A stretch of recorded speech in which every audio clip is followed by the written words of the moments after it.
esta sección no le puse música al fondo, al final, porque siempre entramos por todas esas entradas más tarde. Entonces le quito esos 4 minutos, 5 minutos de canción al final. Y luego sigue el homenaje musical, entonces no tiene caso. Okay. Sí, por eso en esta sí nos alargamos.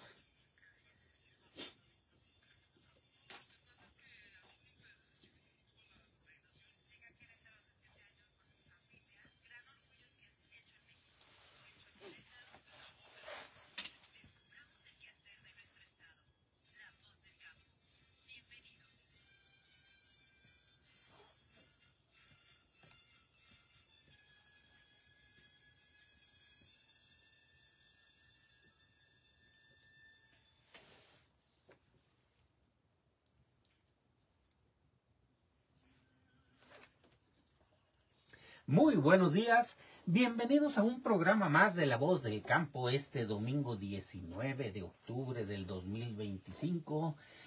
Buenos días, Almita Torres aquí en el 100.3 de FM, Pastel 6 Norte, Isaac Magallón en el 1200 de AM en Jalpan de Serra, en Piedras Anchas número 100, Arturo Almanza en la producción, Delphi Robles en la subdirección de radio y ya está con nosotros la doctora Claudia Leonora García. Muy buenos días, Clau. Muy buenos días, nuestro radio escucha. Sí, ya, y vámonos. Recio. Vámonos, recio. Corre y se va, con la lotería. Vamos a iniciar con este tema tan interesante, de verdad que esperemos sea de su agrado. Un tema muy importante para la educación. Yo creo que es un libro imperdible que hay que tener siempre en mente y leerlo y releerlo en cada una de las etapas de nuestra vida. Que nos acompañe, sí. Porque en cada etapa de niño, de joven, de adulto mayor, nos deja algo, nos deja alguna enseñanza, nos da otra visión del mundo, de muchas cosas. Sí. Y hablamos precisamente de la obra del ingenioso hidalgo Don Quijote de la Mancha, que es una novela que sigue las aventuras de un hidalgo llamado Alonso Quijano, quien, después de leer muchas novelas de caballería, pierde el juicio y decide convertirse en un caballero andante llamado Don Quijote de la Mancha. Junto con él, su fiel escudero Sancho Panza, Don Quijote se embarca en una serie de aventuras cómicas y absurdas en su búsqueda por el honor y la justicia. La novela fue publicada originalmente en 2 partes.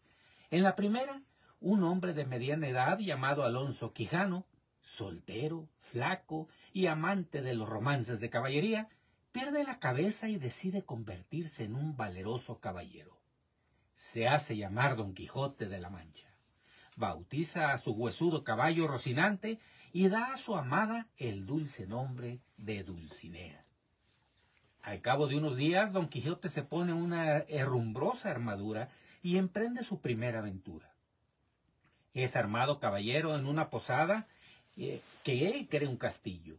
Defiende a un joven pastor de un furioso amo y recibe una paliza de unos mercaderes que ignoran las reglas de la caballería. Regresa a su aldea para recuperarse. Mientras duerme, sus amigos, el cura y el barbero, deciden quemar la mayoría de sus libros de caballería, a los que culpan de su locura y de sus recientes heridas. Don Quijote cree que esto es obra de malvados hechiceros que generalmente acosan a los caballeros andantes. Recluta a un campesino llamado Sancho Panza para que sea su escudero y emprenden la segunda aventura.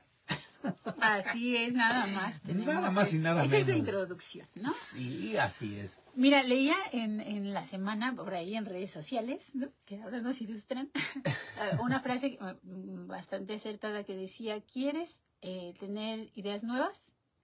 Lee libros viejos. Sí. Entonces, nos dice, hay que remontarnos, ¿no?, a lo que ya tenemos establecido y a lo que ya tiene un peso dentro de lo que es el tiempo. Nada más 420 años respaldan esta obra. Sí, o sea, esta obra se escribió hace 420 años y está más vigente que nunca. Sí. Y ya no la conocemos.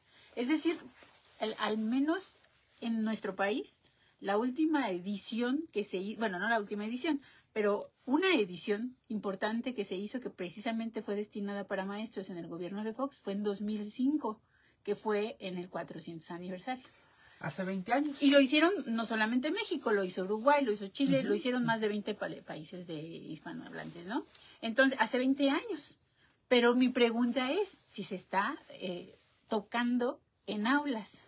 Si se hizo para cumplir un requisito, un capricho presidencial o mundial, o se le está dando la utilidad práctica para lo que en realidad fue que a mí son de las obras maravillosas que me parecen, que lo hagan. Ya quisiéramos otra, por favor, en piel. ¿No? Porque a mí no me tocó esta. Este es un préstamo que a un compañero de trabajo me hizo, bueno, precisamente para eso. Pero bueno, regresando a nuestro tema, fíjate que yo creo que el Quijote nos sigue ofreciendo un pensamiento educativo, es un instrumento. Es más bien un instrumento en el que nosotros podemos tener la oportunidad de verlo con nuestros alumnos y de manera personal, no solamente con los alumnos, para el desarrollo del pensamiento. Bueno, la verdad es que ahora en la educación, que le gusta todo ponerlo muy rimbombante y muy bonito, hablan de tipos de pensamiento y tipos de inteligencia y bueno, ya sabes, cómo justifican el sueldo. Pero bueno, yo creo que en realidad no quiero meterme en esos rollos porque yo tengo mi manera particular de pensar, pero yo creo que el pensamiento en esencia es uno. Es decir, sí es cierto que se puede concebir distintas dimensiones. Yo no hablaría realmente de tipos de pensamiento, pero bueno, me faltan años para pero bueno, regresando un poco a la perspectiva, yo creo que más bien lo que podemos hablar es de diferentes perspectivas, de diferentes sensibilidades, y de alguna manera profundizar en lo que es la actitud pensante, que tiene que ver con pesar. De ahí viene la etimología de la palabra. Pesar, valorar, discernir. Es decir, que independientemente del tipo de pensamiento, el objetivo es uno, y es pesar, valorar y discernir. Pero regresando a nuestra obra literaria, ¿no? Yo creo que estos relatos que nosotros encontramos aquí nos invitan precisamente a cuestionar las realidades que ya tenemos establecidas, a mirar el mundo desde la imaginación, pero confrontando las realidades que tenemos asumidas. Ahora en los últimos consejos técnicos, bueno, ya están que se dan de santos con lo de las certezas. O sea, y entonces todo el mundo cuestionando las certezas. Pero si aquí te invita a cuestionarte las certezas, claro, desde hace 420 años. Sí. Y como siempre, sistema educativo, entonces piensa que ha encontrado el hilo negro. Así es. Pero eso no lo ha dicho siempre. O sea, desde hace 420 años, Cervantes nos invitaba a cuestionarnos nuestra realidad y nuestras creencias. No Don Quijote, no, Cervantes. Sí, porque ese Don Quijote bueno, es su personaje. Exactamente. Pues en esta confrontación es precisamente donde nosotros podemos desarrollar pues distintas dimensiones, yo lo voy a llamar por dimensiones, por capricho personal, de pensamiento. Hay más tipos de pensamiento que los tienen establecidos teóricamente son más de 14. Pero yo voy a hablar rápidamente sobre dimensiones y vamos a mencionar 3, ¿vale? Vale. En otra en que me invites, podemos le damos continuidad, sí. O podemos profundizar en alguna. En alguna ¿vale? específico. Perfecto. Entonces tenemos la dimensión crítica. ¿Qué nos enseña? Nos enseña a analizar. Tenemos la creativa, porque bueno, no podemos negar que todas las historias vuelan en creatividad. Pero tenemos la empática también, que es comprender al otro. Entonces, en realidad aquí se despliega una manera de pensar, pero es como una fuerza única. Por eso pienso que el pensamiento es único, porque es una fuerza que a ti te lleva hacia el conocimiento, ¿no? A el ejercicio de un pensamiento integral, ¿no? Desde diferentes zonas. Sí, porque, perdón, aquí en esta obra te integra esos 3 formas de pensamiento para que logren llevar al lector a razonar las 3 cuestiones. Exactamente. Entonces, por eso, por ejemplo, en la dimensión crítica, vamos a hablar del capítulo 8, ¿no? Es la primera parte, que es como la más conocida por el público por las imágenes, ¿no? Los molinos, ¿no? Entonces, los gigantes.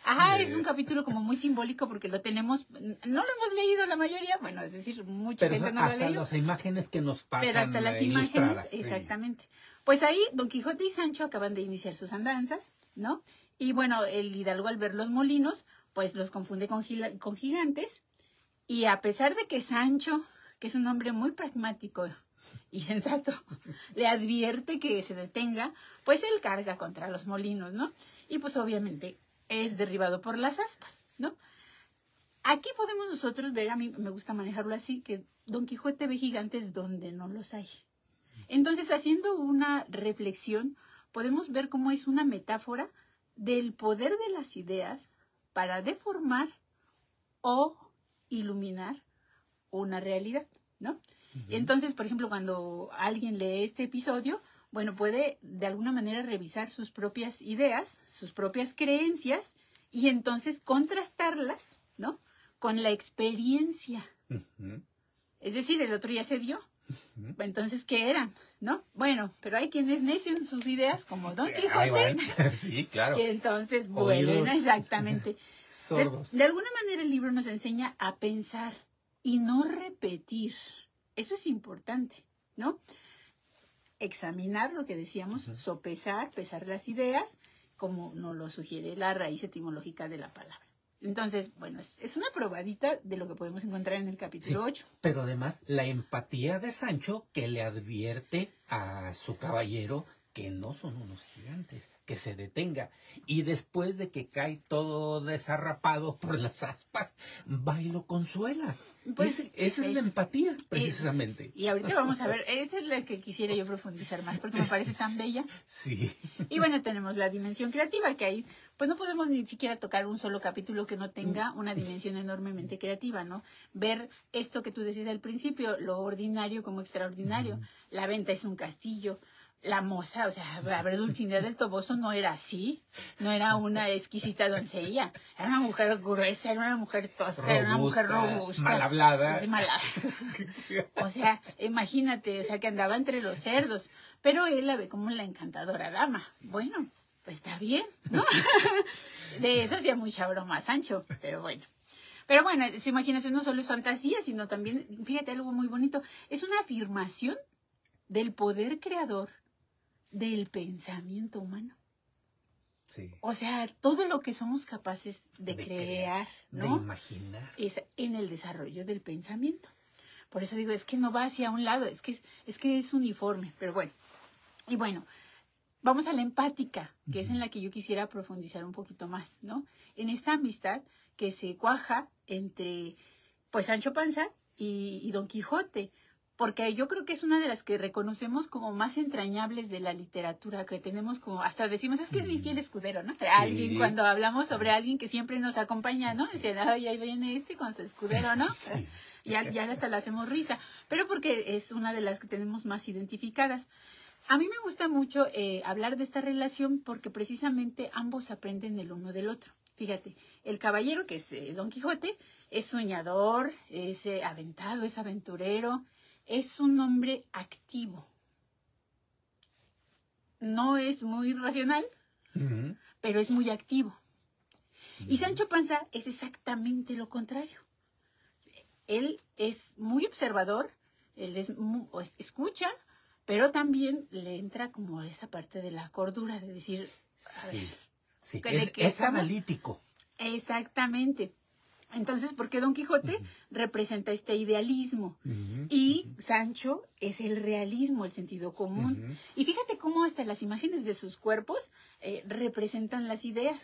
Don Quijote es muy alto y muy delgado, es decir, es una línea vertical. Y acuérdate que todas las líneas verticales nos llevan hacia el ideal, hacia el cielo, ¿no? Y el otro no, el otro es pesado y redondito. Y redondito. Entonces, eso está totalmente con los pies en la tierra. Sí. O sea, hasta visualmente su imagen, este es un hombre de la tierra. Sí. O sea, este no puede brincar, no puede está salir chiquito, hacia arriba. Entonces, de alguna manera, pues el físico nos está hablando de cómo es cada una de las personalidades, ¿no?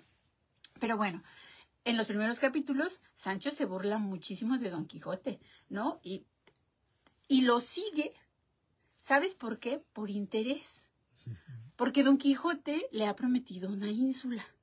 ¿Te acuerdas que alguna vez hablamos sobre los tipos de amistad? Sí. Que eran de utilidad, de placer o de virtud. Sí. Y que ninguna está mal, que todas cumplen una función. Una función, claro. Tenemos que tener claro, ¿no? Bueno, pues en este caso, esta amistad comienza como una amistad de utilidad. Sancho tiene un interés. Claro, tiene una ganancia. Quiere la ínsula que le están prometiendo, ¿no? Y Don Quijote, aunque lo trata como su escudero, realmente lo ve con demasiada condescendencia. Es decir, es muy ético al modo de tratar, bueno, entre comillas, porque tiene sus circunstancias, ¿no? Pero bueno, vamos viendo cómo a lo largo de la novela, esta oposición de personalidades se convierte no solamente en algo complementario, que podríamos decir, pues por eso se complementan muy bien, ¿no? Porque uno es el ideal y el otro es como lo pragmático. Entonces, bueno, pues se fusionan, pero lo padre es que no solamente se complementan, y esto nos pasa muy a menudo, amigo, y con las gentes con las que decidimos tener relaciones, nos intercambiamos. O sea, no solamente nos complementamos, sino llega un momento en el desarrollo de la relación que nos intercambiamos. De manera que, por ejemplo, Don Quijote comienza a volverse más prudente y reflexivo, cosa que no tenía. No tenía al inicio. Pero Sancho se convierte en más soñador y mucho más noble y de alguna manera justo. Es decir, comienza a buscar y a enamorarse de esos ideales de justicia que tiene Don Quijote. Pero con el razonamiento puesto en los pies en tierra. Entonces, fíjate aquí cómo podemos sacar cómo la convivencia mutua nos va educando. Y esto lo podemos, entonces ya la empatía no es solamente un valor moral, sino es una forma de conocimiento. Sí, y fíjate, y eso de ese concretar de ese pensamiento de Sancho lo podemos ver ya en la segunda parte, cuando lo nombran gobernador. Claro, y llega el momento en que tiene su prueba, ¿no? Entonces ya cuando es nombrado gobernador de la ínsula Barataria, ¿no? Todo el mundo, a ver, podríamos pensar que esa parte terrenal pragmática de Sancho, pues iba a tomar el poder. Y sin embargo, no. Comienza a enunciar con justicia y a realmente perseguir el ideal. Entonces, él ya, exactamente en esto que tú dices, es donde nos da muestra que él ya ha quedado de alguna manera transformado por la convivencia con Don Quijote.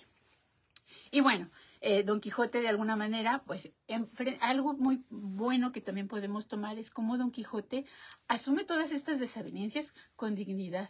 Sí. O sea, le pase lo que le pase a Don Quijote, por idealista, por se lo buscó, ¿no? Porque va con por ejemplo, con esos presos que libera y que en lugar de agradecérselo le dan de porrazos, ajá.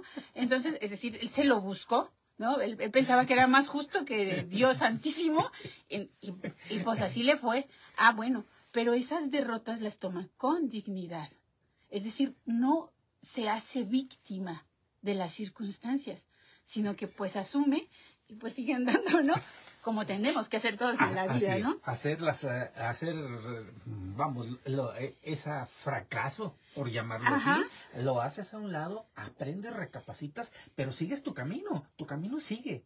Exacto. Y una de las enseñanzas, porque ya casi se nos acaba el tiempo, ya estamos a punto de acabar, de las enseñanzas que nos puede dejar el Quijote es que lo importante es ir disfrutando del camino, pase lo que pase, aprendiendo y nunca perder de vista cuál es tu destino, hacia dónde vas. No el llegar, porque el Quijote no llega. El Quijote es buscar continuamente su objetivo. Fíjate, el Quijote acaba despierto, amigo, porque después él se cura de su locura. ¿Y sabes quién va por él? O sea, el Sancho. Sí. Pero fíjate que Sancho tiene una cosa muy bonita que al final, cuando ya lo ve tendido, cuando ve que recuperó la razón, va por él y le dice, levántese y vamos. Fíjate lo que tú decías, y continuar. Y dice, y vamos, y vistámonos de pastores y andemos. Es decir, dejar las armas. O sea, porque no niega totalmente su razón. Y vamos a disfrutar. ¿Qué es lo que tú? Y vámonos por los campos ahora vestidos de pastores. Sí. Entonces, pero es padrísimo porque exactamente aquí es donde vemos cómo Sancho aprende esta parte activa de Don Quijote, porque Don Quijote es la parte activa, él o sea, no está esperando que el mundo cambie, busca cambiarlo con su idealismo que le da de porrazos, y el otro con su prudencia, con su raciocinio, de alguna manera va dirigiendo, pero en esta mutua amistad que quedan ya transformados, puede llegar como a congeniar y a transformarse totalmente. Ahora es Sancho el que, enamorado del idealismo y de Don Quijote, lo quiere jalar Exacto, para que no se deje morir. No se deje vencer. Exactamente. Bien interesante. Es un tema que va a dar para más y más como proyecto que tienes tú en un futuro escolar. Muy corto, muy cortito. Creo que vale la pena que lo sigamos platicando, a ver si le damos continuidad a esto con diferentes anécdotas, enseñanzas, análisis y yo creo que de aquí va a salir mucha gente que quiera y se le antoje leer el Quijote. Claro, porque aquí la intención es que tanto maestros como padres de familia podamos tomar la obra y acercárnosla a nuestras nuevas generaciones, que ya hace tiempo que no se toca en aulas y bueno, entonces el proyecto es llevarla, claro, nuevamente refrescarla en el aula, pero también nosotros como padres de familia y a título personal acercarnos a la obra. ¿Dónde te pueden contactar para mandar algún mensajito en alguna de tus páginas? Pues en Claudia Leonora, síganme en Facebook, por favor, Claudia Leonora, estamos ahí, o en Hedonismo Literario, también ahí tenemos la página. Hedonismo con H, Hedonismo Literario, ahí búsquenla en Facebook, manden algún mensajito, algún comentario, claro. Seguramente esto va a subir en un ratito más. Sí, porque tenemos en el sistema educativo, tenemos muy buenos elementos que están trabajando fuerte y con mucha conciencia con nuestros alumnos. Yo tengo compañeros de trabajo con los que estoy desarrollando estos proyectos y estoy encantada de la vida. No es una empresa para uno solo, necesitamos un escudero. Un equipo, un equipo para poderlo hacer. Claro. Muchísimas gracias, Clau, y seguimos platicando del Quijote en 15 días. Perfecto. Vámonos a un corte de estación y continuamos aquí en su programa La Voz del Campo.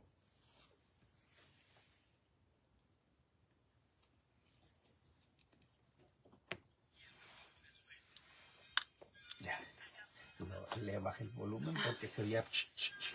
Muchas gracias por escucharnos y nos despedimos.